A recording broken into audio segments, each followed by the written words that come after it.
오늘 또 고맙습니다. 저는 교실 떠난 국어교사 박전현입니다. 윤호영 선생님의 수필 염소입니다. 순응하는 염소를 통해 깨달은 삶의 자세. 우리도 염소와 다르지 않다는 생각을 합니다. 여기 보면 주인인 듯한 사람이 있고 동물들이 따라가죠. 여기 염소도 한 마리 있는데 아마 이들은 팔려 나갈 수도 있겠죠. 또 죽을 수도 있습니다. 그러나 주인을 묵묵히 따라가는 이들 동물들, 염소를 보면서 윤호영 선생님은 무엇을 깨달았을까요? 도움되는 자료 만들어 보겠습니다. 구독, 공감 감사합니다. 순응하는 염소를 통해 깨달은 삶의 자세. 주어진 운명을 겸허히 받아들이는 태도. 윤호영 염소 해설. 7마리 염소가 주인을 따라 시장에 갔습니다. 주인의 빠른 걸음에 헐떡이며 걷는 염소 3마리, 그리고 기저귀처럼 갠 염소 껍질 4개가 집으로 돌아오고 있습니다. 언젠가 주인에 의해 껍질 벗겨 삼킬 것이지만 염소는 엄마를 따라가는 어린애처럼 주인을 따라갑니다. 자신의 내일을 모른 채 따라가는 염소의 순응하는 모습은 우리들이 배워야 할 것인지도 모를 일입니다. 함께 읽으면 좋은 작품 김동리 영마입니다. 운명을 거스를 수 없다라는 그런 내용을 가진 소설입니다. 화개장터를 배경으로 하고 있는데요. 꼭 한번 읽어보기 바랍니다. 이의 배경입니다. 이 작품은 윤호영의 작품 가운데 수작, 뛰어난 작품으로 꼽힙니다. 이 작품에서 작가는 어린 염소와 그 염소의 주인과 이를 관찰하는 작가 자신을 차례로 바라보고 있습니다. 처음에 염소에 대한 회화적 묘사를 통해 염소에 대한 작가의 연민을 드러내고 있고요. 다음으로 염소에 일어날 앞으로의 일을 상상하고 염소를 팔러나가는 주인에 대해 떠올린 작가의 생각을 서술하고 있습니다. 연민, 염소의 미래, 또 작가의 생각, 마지막으로 어린 염소와 그 주인에 대한 작가의 생각을 자신과 연결하고 있습니다. 나도 염소와 다르지 않다는 거죠. 이를 통해 작가는 작가 자신의 운명, 염소를 팔러 다니는 주인의 운명, 염소의 운명이 다르지 않다는 생각을 강조하고 있습니다. 작가는 염소의 모습에 출발하여 존재의 운명론에 대한 철학적 깨달음을 전달하고 있는 것입니다. 이러한 구성은 작품의 문학적 예술성을 배가하고 주제의식을 효과적으로 구현하는 요소로 작용하고 있습니다. 쉽게 말해서 너는 염소와 다르지 않다, 운명에 순응해야 한다, 이렇게 이야기하면 우리가 감동받기 어렵잖아요. 염소에 대한 연민, 또 염소의 미래, 주인에 떠올린 작가의 생각, 또 이런 것들을 연결함으로써 우리에게 더 많은 감동을 주는 그런 작품입니다. 감상해 보겠습니다. 어린 염소 3마리가 달달거리며 보도 위로 주인을 따라간다. 어린 염소 3마리. 이 중심 소재죠. 지금은 3마리가 지금 따라오고 있지만 실제 아침에 갈 때는 7마리가 갔습니다. 달달거리다는 단단한 바닥을 구르며 흔들리는 소리를 내며, 이거는 염소가 급하게 걸어가는 모습을 달달거리며 라고 했습니다. 보도는 인도죠. 사람이 다니는 길입니다. 염소는 다리가 짧다. 다리가 짧으니까 어떻습니까? 달달거리며 따라가야 되죠. 원인은 다리가 짧은 것이고, 결과는 다음 문장입니다. 바쁘게 걸어야 됩니다. 주인이 느릿느릿 놀량으로 쇠걸음을 걸으면 염소는 종종 걸음으로 빨리 따라가야 한다. 느릿느릿, 음성상징어죠. 어태어다, 그죠? 느리게 걷는 모양이고요. 쇠걸음은 소걸음. 우리 말은 굉장히 빠르지만 손은 천천히 갑니다. 쇠걸음, 소걸음인데요. 소처럼 느릿느릿 걷는 걸음이고요.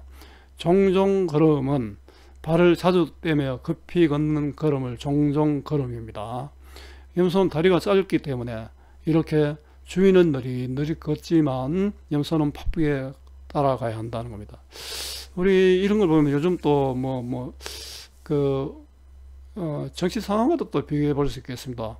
뭐 느릿느릿 대통령이 만약에 느릿느릿에 걷는 것 같은데 우리 국민들은 아주 바쁘게 따라가야 할 경우도 있습니다. 그죠?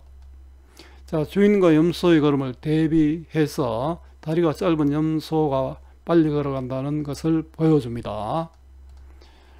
두 마리는 긴 줄로 목을 메어 주인의 뒷짐진 손에 쥐어가고 한 마리는 목도 안 메고 따로 떨어져 있건만 서로 떨어질세라 열심히 따라간다. 사실 좀 보면 뒤에 나오는 이야기인데요. 아침에 7마리가 갔는데 4마리는 지금 죽어서 껍질만 돌아오고 있잖아요. 근데 이 3마리는 또 이 주인이 자기를 죽음으로 보낼 수도 있지만 이렇게 따라가는 모습을 보여주고 있는 겁니다. 자, 부지런히 주인을 따라가는 염소의 행동을 묘사하고 있습니다. 마치 어린애들이 엄마를 놓칠까봐 혹은 길을 잃을까봐 부지런히 따라가듯 어린애들을 염소에 비유했고요. 엄마를 주인에 비유했죠. 비유적 표현으로 우리에게 좀 더 진한 감동을 주며 따라가듯 이렇게 함으로써 감정을 더 이상 안 드러냈잖아요. 우리가 생각하게 만들고 있죠. 부지런히 주인을 따라가는 염소 3마리입니다. 석양은 보도 위에 반쯤 음영을 던져 있고 달달거리고 따라가는 염소의 어린 모습은 슬펐다. 이게 이제 정서가 드러나네요. 석양은 시간적 배경, 자, 슬펐다는 화자의 정서입니다. 주인은 기저귀처럼, 이것도 직유법이네요. 차복차복 깬 염소 껍질 4개를 묶어서 메고 간다. 염소 껍질 4개, 이건 죽은 염소들이죠. 아마 화자가 슬픔을 느낀 원인일 겁니다. 그러면 염소 3마리가 갔으면은 슬픔을 덜 느꼈을 건데 4마리는 죽어서 껍질로 돌아오고 있잖아요. 아침 7마리가 따라왔을 것이다. 추측하고 있죠. 그중 4마리는 팔리고 지금 3마리가 남아서 팔릴 곳을 찾아다니고 있는 것이다. 팔리게 되면 소금 한 줌을 물고 캑캑 소리 한마디에 아마 염소를 잡을 때 이렇게 하는 모양입니다. 가죽을 벗기고 소 속으로 들어갈 것이다. 그리고 저 주인의 어깨에는 가죽 기저귀가 또 한 장 늘 것이다. 자, 화자의 상상을 통해 염소의 상황을 구체화하고 있습니다. 사실은 이걸 가지고 껍질을 왜 벗기노 이렇게 이야기하기 있는데요. 우리가 먹는 소도 돼지도 전부 이런 운명입니다. 그러나 염소는 눈앞의 운명을 생각해 본 일이 없다. 자, 염소는 자신의 운명을 받아들인다는 뜻입니다. 방소파는 소파 방정환입니다. 어린이날을 만든 소파 방정환입니다. 소파가 호입니다. 어린이 예찬에는 어린이는 천사외다. 시퍼런 칼날을 들고 찌르려 해도 찔리는 그 순간까지도 벙글벙글 웃고 있습니다. 얼마나 천진난만하고 성스럽습니까? 그는 천사이다 했다. 그렇다면 나도 염소는 천사이다 할 것이다. 염소도 자기가 분명히 죽게 되겠지만 주인을 따르는 모습이 바로 이런 말을 가능하게 합니다. 방정환의 말을 인용함으로써 염소에 대한 나의 생각을 강조하고 있습니다. 운명에 순응하는 염소를 천사라고 생각하는 화자입니다. 주인의 뒤를 따라 석양의 보도 위를 걸어가는 어린 염소의 검은 모습은 슬프다. 자, 화자의 정서를 직접 제시하고 있죠. 짧은 다리의 뒤뚝거리는 굽이 높아 전족한 청려의 쫓기는 종종 걸음이다. 뒤뚝거리다. 뒤뚝거리는 중심을 잃고 자꾸 이리저리 기울어지는 전족한 청려. 요즘 같으면 큰일 나겠죠. 전족은 옛날에는 또 발이 작은 게 또 미인의 조건이었던 모양입니다. 발을 작게 하려고 발가락을 감은 청나라 여인. 참 비극이죠. 요즘도 이제 우리 굽이 높은 구두를 신으면 여자들이 좀 걷는 게 운동화하고는 다르잖아요. 발이 작으니까 정상적인 걸음을 걸을 수 없겠죠. 이것도 아마 남자들이 여자를 도망가지 못하게 하려고 한 것 아닌가 하는 생각도 듭니다. 자, 조그만 몸집이 달달거리며 추위 타는 어린이의 모습이다. 자, 염소의 모습을 전족한 청녀에 비유했고 추위 타는 어린이에도 비유를 했습니다. 자, 추위 타는 어린이 같은 염소. 세 번째로, 이상스럽게도 위로 들린 짧은 꼬리 밑에 감추지 못한 연하고 검푸른 항문이 가엽다. 자, 요 검푸른 항문을 보고 짧은 검푸른 항문은 뭔가 불편한 항문이죠. 자, 부분으로 전체를 나타내는 대위법입니다. 항문을 통해서 염소를 나타내고 있잖아요. 여기 보면 직유법도 있고 인용법도 있고 대위법도 있고 다양한 표현법이 활용되고 있습니다. 수염이라기에는 너무나 앙증한 턱 밑의 귀여운 수염, 그리고 게다가 이따금씩 어린이의 목소리로 우는 그 울음. 염소가 매 이렇게 웁니까? 자, 수염의 모습과 울음소리, 시각적 청각적 이미지로 드러내고 있죠. 자, 여기 1부터 4번은 염소의 슬픈 모습을 나열히 했습니다. 1급법입니다. 조물주는 동물을 점지할 때 이런 슬픈 우형도 모습이죠. 만들어 놓았던 것이다. 염소의 슬픔은 조물주가 만든 것이다. 그러니까 이거는 운명이다. 운명론적 태도를 보여주고 있죠. 어린 염소의 슬픈 모습입니다. 베이터는 유명한 어떤 철학자 같습니다. 저도 이거는 읽어보지는 못했습니다. 베이터의 말을 인용해서 자신의 주장의 정당성을 확보합니다. 일찍이 사람들에게 무한한 물상 가운데 내가 향수하는 누린입니다. 냄새가 아니고 누린 부분이 어떻게 얼마나 작고 무한한 시간 가운데 내게 허락된 시간이 어떻게 짧고 얼마나 짧고 운명 앞에 내 존재가 얼마나 미소는 보잘것없다는 것입니다. 보잘것없는 짓을 생각하라. 자, 베이터가 한 말은 너는 작고 너의 시간도 짧고 너의 얼마나 보잘것없는 것인가를 생각하다. 인간 너는 보잘것없는 존재다, 이런 뜻이죠. 인간은 보잘것없는 존재다. 그리고 기꺼이 운명의 직력 클로우도의 배틀에 몸을 맡기고 여신이 너를 실삼아 어떤 배를 짜든 마음을 쓰지 말라고 했다. 운명의 직력 클로우도는 아마 페인트 글에 나오는 내용인 것 같습니다. 배를 짜는 여인인데 이 배를 짜는 여인이 결국은 나를 가지고 어떤 배를 짜든지 그거는 이 여인에게 달려있다는 거죠. 배를 짜는 여인에게 맡기고 신경 쓰지 마라. 운명에 순응하라는 뜻입니다. 운명에 맡겨라. 이를 통해서 이제 인간 존재의 유한성을 드러내고 있습니다. 이 염소는 충실한 베이터의 사도다. 사도는 제자입니다. 자, 거룩한 일을 위해 헌신한 사람이고요. 자, 염소는 베이터의 말을 따른다. 너도 베이터의 말을 따라라, 이 말이죠. 그리고 그는 베이터입니다. 네 명의 속죄롭고 너의 직무, 너의 경영이 허무하다 할지라도 적어도 치열한 불길이 열과 빛으로 변화시키듯 하잘것없는 속사는 일상의 잡다한 일입니다. 속사나마 그것을 내 본성에 맞도록 동화시키기까지는 머물러 있으라 했다. 자신의 생명이 어찌할 도리가 없고 자신이 맡은 일이나 운영하는 일이 헛되다고 느끼더라도 치열한 불길이 일어나 그것들을 변화시킬 수 있으므로 보잘것없는 일상적인 일이나마 완전히 자신의 것이 되도록 능숙하게 행동하면서 잠잠히 있으라는 것입니다.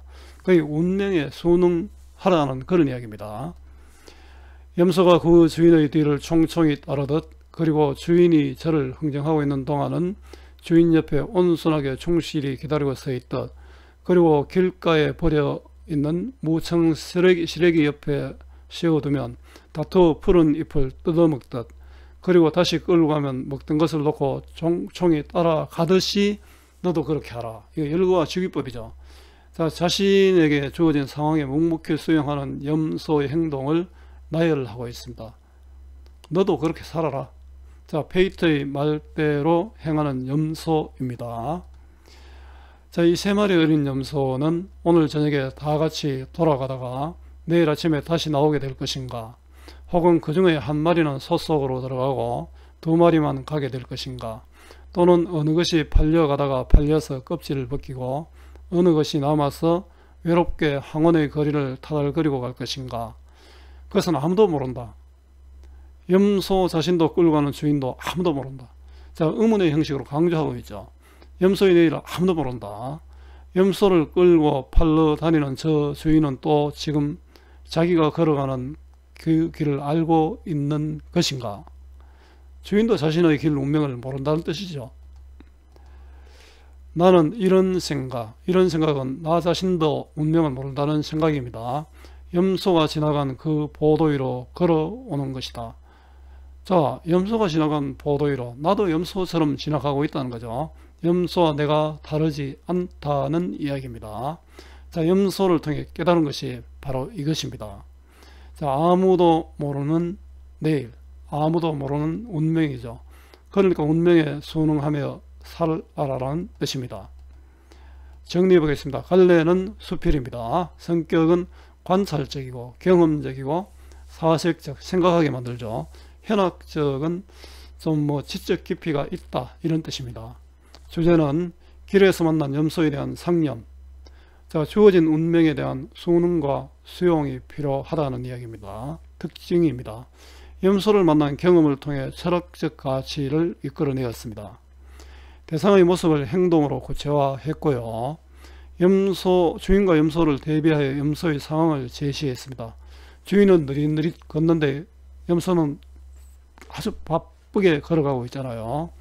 자, 비유적 표현으로 대상을 효과적으로 보여주고 있습니다. 음성상징어를 활용해서 대상을 제시했습니다. 화자의 상상을 통해 염소의 순수함을 강조하고 있고요. 염소의 모습을 나열하여 화자의 정서를 또 드러냅니다. 다른 사람의 말, 페이터의 말이죠. 인용 말을 통해 자신의 생각의 정당성을 강조하고 있습니다. 자, 페이터의 말을 인용하여 운명에 순응하는 염소의 모습을 평가하고 있습니다. 자, 아래와 같은 순차적 구성으로 작가가 사색의 결과를 글로 구조화하고 있습니다.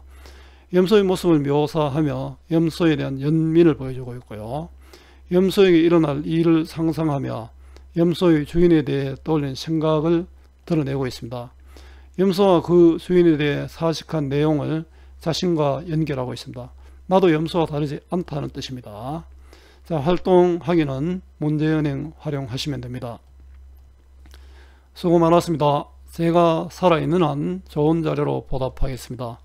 네이버 구글 다음 어디서나 검색은 박전현입니다.